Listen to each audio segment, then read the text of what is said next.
Well, my name is Francisco Treviño. I was born in Monterrey, Mexico, and I lived there 11 years. So when I was 11, my parents moved to, well, my dad was already here in Oklahoma, and then so we moved with my mom and other brothers to Tulsa, Oklahoma in 1978. So, went to school. Back in those days, there weren't that many Hispanics. So in school, I was the only Hispanic there. And so learning English was a key to really know what's going on. So in about 3 months after started going to school, I pretty much understood everything.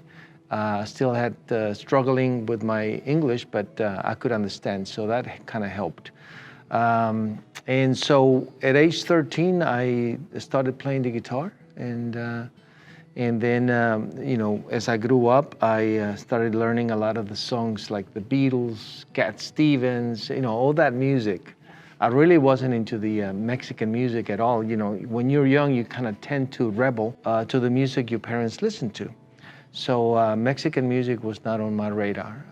And so started going to school here and got involved at age 19, got involved in volunteering in the schools to translate for some of the parents. And a teacher at Columbus Elementary, now now Dolores Huerta Elementary, invited me to go to her school and to translate and then help her with some of the Hispanic students.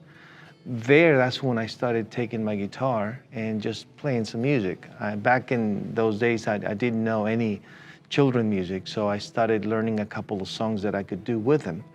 And then after that, other schools invited me to go to their class and just played. And when I was about 21, Georgia Williams from the Arts and Humanities called me and said, back then we didn't have the cell phones. So she called me at work and I was kind of busy and she said, we can pay you for that. And I said, yeah, whatever. So I just listened to her. I wasn't rude or anything like that, so I hung up. But she was very persistent, and she called me back. And the first thing she did, let's just meet face to face so we can talk and to show you what we do. At that time, I didn't know about the Oklahoma Arts Council. I didn't know anything of these programs for artists. And so she talked to me and talked me into it, doing a performance. And also some presentations in some of the schools. So I started doing the Mexican music and culture. At that time, as I mentioned a while ago, I didn't know too much about the Mexican music. And so I started learning about the roots of Mexican music, especially the traditional Mexican music. I never was too fond of the new stuff. I liked the old stuff because it had a story behind it, like the Mexican Revolution songs. It had a special meaning at that time for some of those songs. So it had a story behind the song. And I had my presentation of the Mexican music and culture. Then I started working on another presentation for the schools. It's called Latin American Children Music. And that's when I really started learning more about the traditional children music, because I grew up in the schools listening to this type of music, dancing in elementary school to this type of music. And so throughout the years, I started learning more and more about the different types of songs, different types of rhythms from Mexico, and then Central America, then learning of the songs. And then I had another presentation of Mexico as I see it. It was sort of like a presentation of pictures of the big cities, Monterrey, Mexico City, Guadalajara. And I would explain to the kids, this is Mexico. And it was kind of strange to think that the kids thought that Mexico was all dirt and dirt roads, and they didn't have anything, just basically just nothing. But I would take pictures of the McDonald's, the restaurants and hotels and Coca-Cola and all this, things that we are so used to seeing here.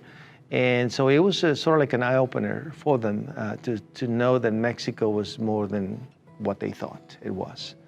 And so throughout the years, I started doing more children music. I started writing my own music, and back in the early 90s.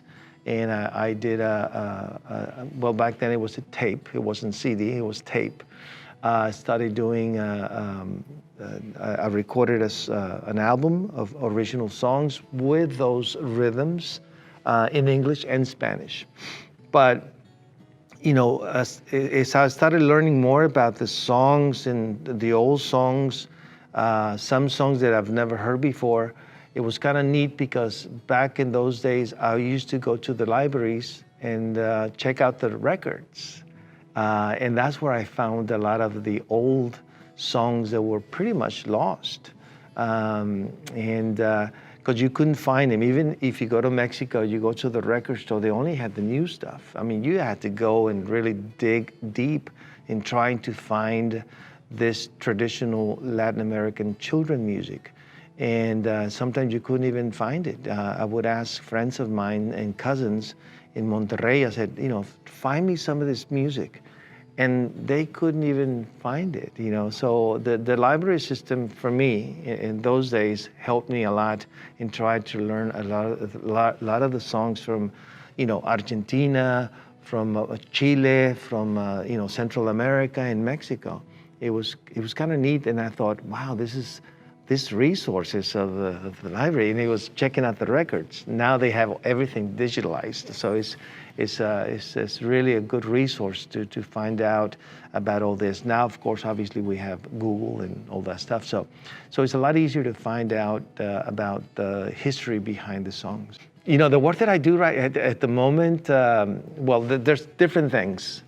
It wasn't that I just thought about doing this yesterday. I've been doing this since I was about 19, off and on. But the work that I'm doing now is really kind of rescuing this type of tradition of you know, children's music that people are beginning to lose their essence. You know, when I grew up, in the schools, you will hear this music, children music, and it created memories. And so I go back, whenever I hear these songs, oh, I remember I used to dance that song, you know, El Ratón Vaquero, you know, and La Bamba, and during Mother's Day, we'll sing this song, you know, and so it brings me back. Obviously, I came here when I was 11. That's when pretty much everything stopped. But I got really into it because people will tell me, you know, whenever they listen to this music, it takes them back to their homeland when they were kids. I have a radio program that is called El Espacio del Tío Pancho. It's every Saturday morning from 8 a.m. to 10. And I play all this music, traditional music, children's music. And every once in a while I play the new stuff as well. But the new stuff is not called children's music, it's called family music, which is okay, you know, but I like the old traditional stuff. But anyway, some of the songs that I play are from the 1930s, you know, and I get calls from, like, for example, I got one call one time. It was, I think it was a 65-year-old man, and I was playing the song, and he called me, and he said, you know, I'm really glad that you're doing this because it's taking me back, because I remember when my grandfather used to sit me on his lap and sing me this song, and I think it was called Conejo Blas, an old song from Cri Cri, and I said, well, you know, this is why we do this show, because nowadays children are growing up without being children. And you can, you know, you can find your own experience whenever you go to a children's party. All you hear is dance music and, you know, happy music, but it's not traditional, you know. So you're not creating that atmosphere for the kids. You're not creating those memories for these children on their Christmas, on their parties, children's parties. And so, you know, this is why I do this program, so you can maybe perhaps share with your grandkids, with your sons and daughters, that you used to play and sing these songs. Now you get the opportunity to share this with your kids. And so, especially, when people here in Oklahoma that are undocumented can go back to their country of origin. So now they are here, growing up with their own kids. They were born here, American citizens, but they're growing up without listening to this type of music because it's rarely available. And so I try to keep it alive either with the radio program or the presentations that I do in the schools. I think I've always been intrigued of the music, because I think I put myself in the shoes of the person that wrote the song. I was like, okay, because whenever you write a song, it has a process. You sit down with a guitar, maybe perhaps an idea comes up, and then you have to sit down and write the lyrics, and then you have to practice the songs, and then you record the song, and then you perform the song. And whenever people enjoy that piece of work you created, or that person created, it brings back those memories, especially when the songs were written back in the mid-30s, 40s or 50s or 60s. It always brings back those memories. So I thought about some of the people that would, whenever I would perform in some of the schools, that will come up to me and said, I'm really glad you're doing this. But they're only thinking me, but then they go back home and they're not doing their job to teach their children about this type of music. Because I remember one time I went to this school, I think it was Kendall Whittier Elementary. And this kid was so happy because he was singing a song which is called El Corrido, but it was one of those newer songs that's talking about cartels and drugs and all this. And I said, well, I bet your parents are very proud of you listening to this type of music, but it's not his fault. It's the parents' fault. And I think the parents need to let the kids be kids and teach them about these traditions, which we all grew up with. Let's not lose them, especially when you leave your country to come to the United States, and then here you lose your culture. You're not learning anything about new things that are going on, and then of course you're not teaching your kids how to be proud of your ethnicity and your culture, and so this is one of the reasons why I dedicated myself to do this traditional, Latin American children music. Hopefully parents, they can learn some of these songs and maybe perhaps enjoy them so much that they can have their kids listen to those. And of course the schools, I'm hoping that the schools would take the time to, not put music of the YMCA or the macho for kids to dance, but this actually children music, traditional children music that they could dance to. And believe me, you will start creating these memories for these children in the schools. I think, defining the culture is because I think kids nowadays are not growing up knowing their culture. They're growing up as Americans, and they may see their parents listening to this other new music, but to me it's like they're just getting a little something here that is talking about their culture, but they're not getting the whole picture. So it's kind of a new entity that you are learning about yourself, that you have inside, but you don't know is there. If you don't know the history of your culture, you grow up without identity. Especially in a country that is not your own. We have in the United States, we have many types of immigrants from different countries. And so whenever they come here, they tend to kind of forget about their history. And so I think it's very important to to know your history, to know your culture, and then have your kids know about your culture, your traditions, because once you lose all that, you become just anybody. You know, you have no identity. So I think it's very important for the Hispanic community to know not just the traditional children music, but to know their music, their history, where they came from. You know, you go to the schools nowadays, you ask the kids, you know, you say, who's from Mexico? And, you know, a lot of them raise their hands. What part of Mexico? They don't know. They don't know. And so I say, well, what about your parents? Are they from Mexico? She goes, I think so. What state? You know? Well, you know what state it is? No. And so it's sad that their parents are not teaching their kids their history, their roots, you know, because they're going to lose their identity. I try to write songs that are traditional. They have that traditional sound. You know, on my second album, I actually went to Mexico and recorded this album, and I played the jarana, the guitar, guitarrón. I hire local musicians, but I tried to write the songs like place myself back in 1930 or 1940, and just try to not reinvent, but take some of those styles and to add them into my songs.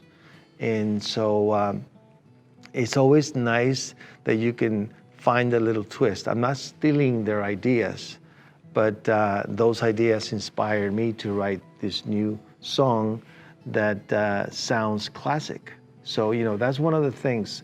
If the song sounds classic, it could last forever. But if the song is a song that parents are not going to like, or the parents are going to get tired of, the song is no good. You know, because I tend to write songs that the parents are going to listen when they're in their 20s, 30s, 40s, and even when they're 80s. They can still listen to this song and not get tired of. Well, you know, I tend to do urban stories, the old urban stories, and they're very hard to find sometimes, you know, because you don't want to publish a work on YouTube, whatever, that is written and you don't have permission to write. And so I actually, there were some stories that I really enjoyed reading on internet. And so I asked permission if I could record them. Now they kind of, whenever you record it, send it to us and we'll link it to our webpage. So it's kind of nice that they give you permission to do this, because they're stories that nobody knows who wrote, the urban legends. Some are the old tradition of the Aztecs, the Indians, the old traditions from Central and Mexico. And I actually did one from the Native American. And so I find the story, it's children's stories, and they can be too long. So I think the most is maybe about 4 or 5 minutes. And so I record them, I put background music, and then I tell a little story, and people really do enjoy them. And so that's one of them. The other one is to take this work and take them to schools, Oklahoma City as well, not just Tulsa, and try to still find out more about other songs. Let's see, about 3 weeks ago, I heard another song from Ella Jenkins. It's an old traditional song from the state of Guerrero. You know, it's kind of a need to rediscover this music that Ella Jenkins did back in the mid '60s, and this song was there. And just recently, I discovered it. It's in iTunes, on iTunes. but they're there, but sometimes people don't know it's there just because it's Ella Jenkins. Oh, people think, oh, it's old English songs, but no, she's got some other stuff. I don't think I have a favorite song, but there's I'm more of a kind of a mellow kind of. But one of my favorite songs that I do in the schools is San Serení, and it's one of my favorite because it's talking about different types of occupations. The one that I told you is, dates back, 19th century and adapted by Puerto Rico. But I like that song because you can change the lyrics. You can change the lyrics from a zapatero, a shoemaker, a baker, the nurse, the doctor. It just keeps going on and on. As I was telling you, the song is San Serení. It's the melody dates back to from the 1900s, 19th century. I'm sorry, and but adapted by Puerto Rico. So this is called San Serení. That's talking about different occupations.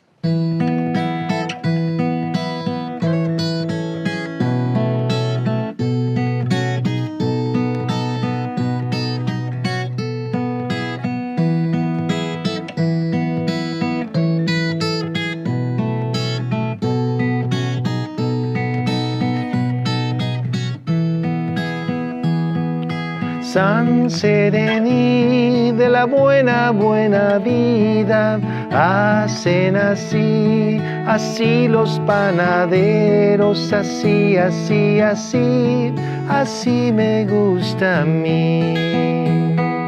San Serení de la buena, buena vida, hacen así, así los panaderos, así, así, así, así me gusta a mí.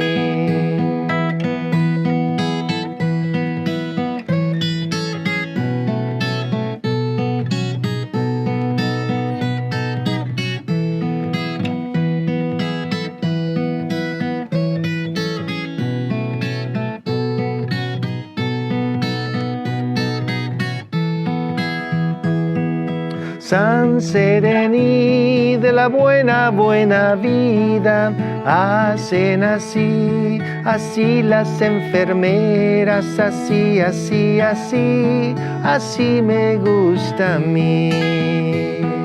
San Serení de la buena, buena vida, hacen así, así las doctoras, así, así, así, así me gusta a mí.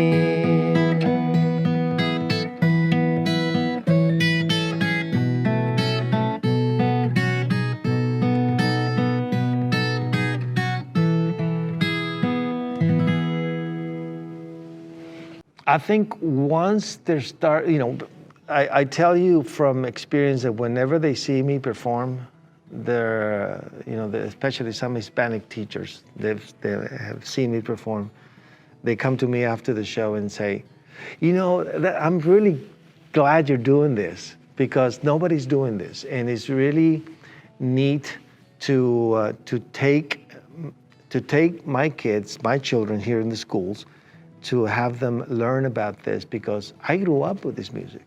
So I think it takes them back to the childhood memories. I keep going back to the memories, and nowadays, as I was telling you, nowadays children are growing up without creating those memories, and so maybe in 30, 40 years they're going to go back and say, Macho Man was that's the song that I remember, but it's not a children's song, so they were listening to other songs that they were not intended to be children music, I used to listen to, even in Monterey, I used to listen to the Beatles, Kiss, AC/DC. So the schools, I remember the schools during the recreo, which is basically the break. Over there it's a little bit different. The schools are different areas, and everybody gets in the middle, where they have the stage, and they play basketball and all this. But in the background they will play this music, So that brings back memories because here we are, fifth, sixth grade, listening. Whole school is listening to this music, so he's creating these memories. And I go back to that, creating memories as children, because those are the ones that stay with you for the rest of your life, and it takes you back to a nice memories of your childhood. And so that is one of the reasons why, like I said, I do this, because I know that it brings back memories for not just me, but for many people. I haven't seen anybody. I mean, people may do one song or two songs, but the ones that I do are traditional songs from Cri and some other artists, and some are just songs that people don't know where they came from. It was just adapted by a country or an island, and it became their own. But it has also a story that it most likely came from Spain before they came to Americas. With the urban stories, I just a little bit, but the story says it all.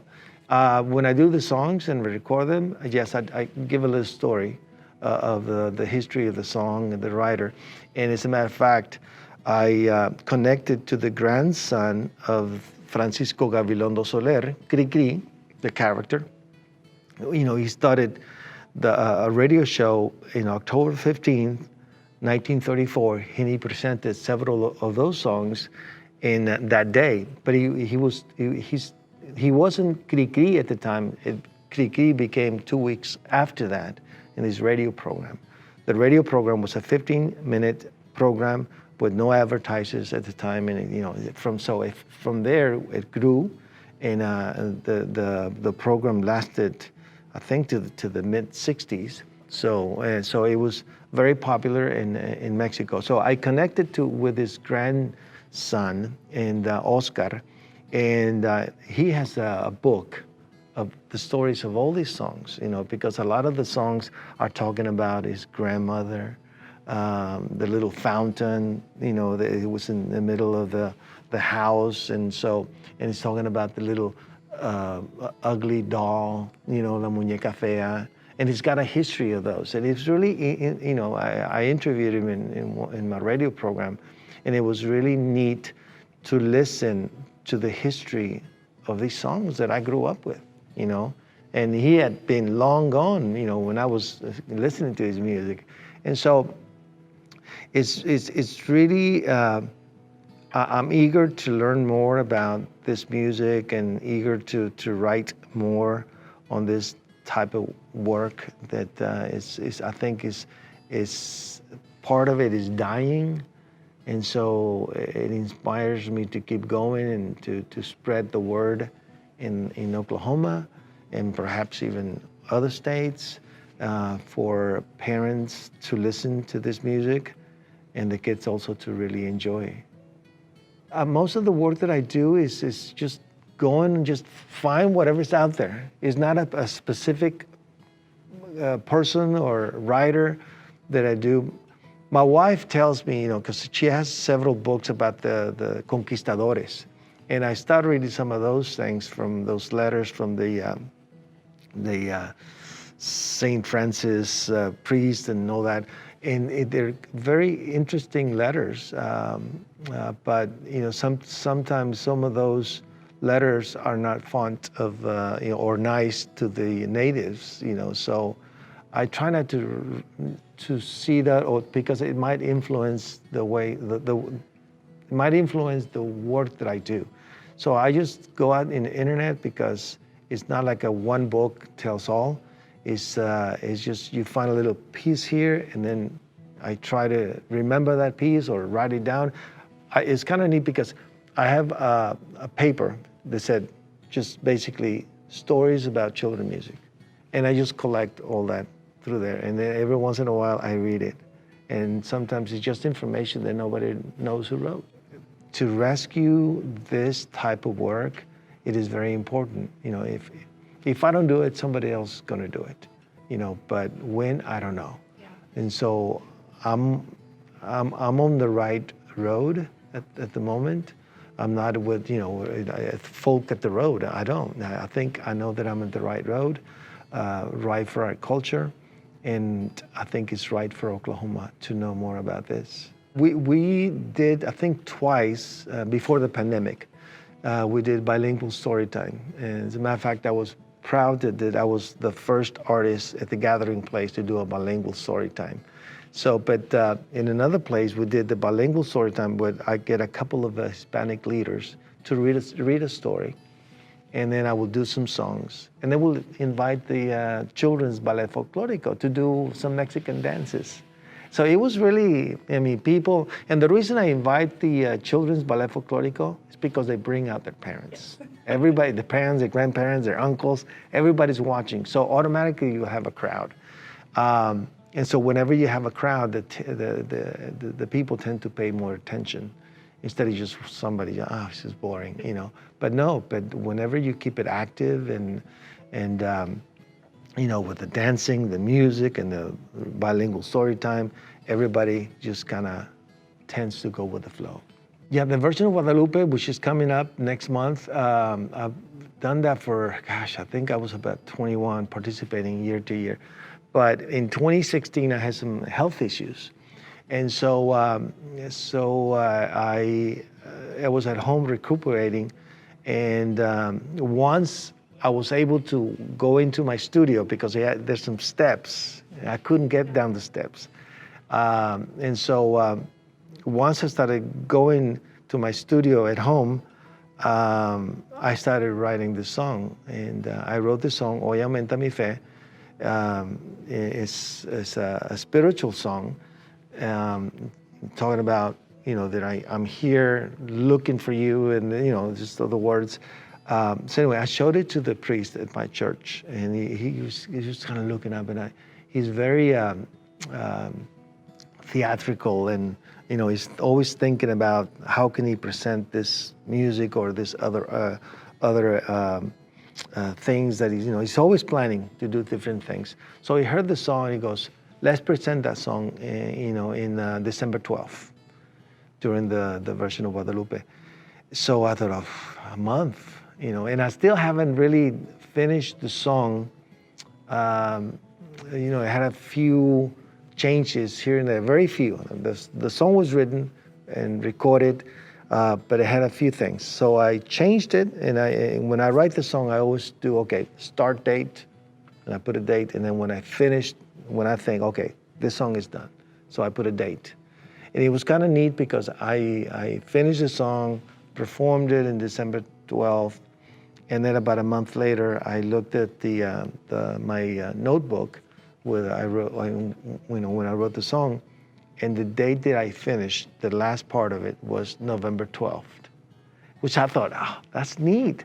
I presented it a month after that, after I finished. And so anyway, so we do this song every year now since 2016. And so I start the song with some drums, and then you see all these matlachines coming, every matlachine. So you can imagine the church, filled before pandemic, filled with all these matlachines, the Indian dancers, over 100, dancers. And then they come in and they, while I'm performing the song, it's really neat. It's just kind of, the first time I played it, it's just kind of like, wow, this is amazing. And so I do that. And then some of the other projects that we're working on is obviously Casa de la Cultura. So one of the things that we plan to do with Casa de la Cultura is to bring these games, we'll just go to the park, and we'll start playing some of these games. And hopefully people can still come out and learn about these games. Even some of those games I remember I was telling this lady, I said, this is the plan that I have to do this type of games.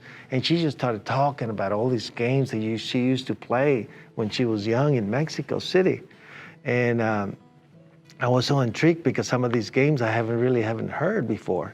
And so she started explaining. I said, I need to talk more to this lady because she has a valuable information that we can share to the Hispanic community. And I'm sure she's not the only one. You know, there are many people that would like to do more. And so I tend to utilize the knowledge of the Hispanic community to bring it to life with Casa de la Cultura and other entities, you know, the library system, you know, because one of the things that we plan to do with, I was telling you, with the games, is to take the bookmobile and take all these books. I mean, be selective on the books you choose to take on the bookmobile, and then you say, have an event there in the park. We just show up, you know, flash mob, you know, in a way. And we'll see what happens. We did that in Mexico City when we went to a small town. I went with Channel 8, and they were doing a report, and they come to work. I said, you know, let's just go stand in the middle of the plaza in a small town in Casablanca, Zacatecas. And he said, why are we going to be in the middle? I said, look, they'll come out. And sure enough, we stood in the middle in front of the church. Here comes some of the kids, and it was kind of neat because they had connections in Tulsa. But it was kind of neat that they came out, you know, with TU caps, OU shirt, you know. So we automatically saw the connection. So whenever you do this, we're hoping that automatically they'll connect with some of those games. And if they haven't seen those games, well, believe me, these games are better than a cell phone. And then in our webpage, Casa de la Cultura Tulsa.org, we will have a 24/7 radio, internet radio. So it's very cultural. Right now, as a matter of fact, I have just children music, and then in the evenings, a few evenings, I have romantic music from back in the 50s. And then I also have a program that is folklorico music from Veracruz, and, you know, just all that. And so I've been kind of working on that for about a month and a half. I finally got a 2-week trial. I'm working on it. And so this couple of weeks, I'll start my subscription. And so people can enjoy just basically cultural music, cultural programs, and so looking for content, and then also looking for permission for that. And so it's going to be really neat. So far, the people that have heard the station through the internet, they really enjoy it because, you know, the radio stations here, don't get me wrong, they do good work, but some of the music they play is really not cultural at all. And so I think it's deeply needed, and it's sort of like public radio about the Hispanic culture, and I don't think there's one in Oklahoma. The Gilchrist Museum, you know, they're going through remodeling. They're going to be, I think, done in 2023 or 22. I can't remember. But we did the Dia de Reyes 2 years ago, or 3 years ago, before the pandemic. And Gilchrist Museum, you know, and I think it's fair to say that most of the organizations or like museums, they lack diversity. So one of the things that we try to do with the Gilchrist Museum, Philbrook Museum, and other entities in the Tulsa Art District is to have a more diverse people going inside their doors. And so Gilchrist has a lot of connection with the Hispanic community, but they're not doing enough to outreach. So we partnered to do Dia de Reyes, and then we have obviously partnered with the church because they have the costumes, they have the youth, so they can help us. They have the big elephant, they have all the props. And so we did it there at the Gilchrist, and we had over 2,200 people in Gilchrist, which is the most they've had ever. You know, and so they saw that and they said, this is great. And most of the people were Hispanic, and most of them had, never been to the museum. And so so that was one of the, and we're still working on. As a matter of fact, Gilchrist Museum, because they're going through this remodeling, might donate some furniture to Casa de la Cultura. But we still want to, and they will do some projects here while they're closed. They'll do some projects here in Casa de la Cultura. Same with the Philbrook Museum. They want to do some outreach to the Hispanic community. And I think it's safe to say that I think our kids need more of that because of the budget cuts with arts funding. And, I think, whatever, take whatever you can get out of it.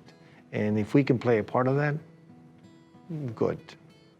To think of the things that I will discover by doing this project, because it really inspires me to find out more about the music. There's a program in Mexico back in the 70s. It's called El Chavo del Ocho. A lot of people don't know that the intro song was written by Beethoven. And back in the 1809, and then in 1811, he presented it again, and then from there it just evolved. And then from there it went to Russia, and then from the Russia went to other, France. And it just went all over the place until back in the 70s it landed in this program. It's just a melody, but the Chavo del Ocho is a very popular program from the 70s, and it still is on today. So people can, if they hear the song, they are going to, automatically it's going to take them back to that time. But people don't know about the song, and some other songs that are, for example, San Serení dates back to the 19th century, but it's a song from Puerto Rico, so it was adapted by Puerto Rico. There are so many songs like that people don't know. A lot of the children's games, most of the music it dates back from, it came from Spain. So it's really interesting to find all this, and so I'm kind of eager to find out more things about this type of music. Being Oklahoma a red state, I think is very, well, I go back to 1998 when I organized the Hispanic Festival. And it was a very traditional festival with ballet folklorico dance from Mexico, some other groups that would do traditional music from Mexico. And you go to other festivals like Mayfest, you hear all this type of music. I think when people learn more about my culture, they'll understand me even more. And even for me, if I don't know their history, their culture, then it's going to be hard for me to know them. And I think music brings people together. And if we all enjoy different types of culture, then I think we can have a better Oklahoma, and not just closed-minded people that are very against the new change. The world changes. Even in the Hispanic community, day to day, the Hispanic face changes. You have your new immigrants, you have the established Hispanics, and then you have your suburban Hispanics. And sometimes the suburban Hispanic, his last name is Martinez, but doesn't know his history. So, they tend to lose their identity. And then you have the established Hispanics, you have people like me that are kind of live in both worlds. And of course, you have the majority, which is the new immigrants in Oklahoma. And they still have some of those traditions. So to keep them alive is very important. And I think for other people to know more about our culture, the Hispanic culture, I think will bring us together. You can do a traditional song from Veracruz. It's called El Cascabel. Cascabel has some Afro influence in the state of Veracruz. So it's a little bit like this.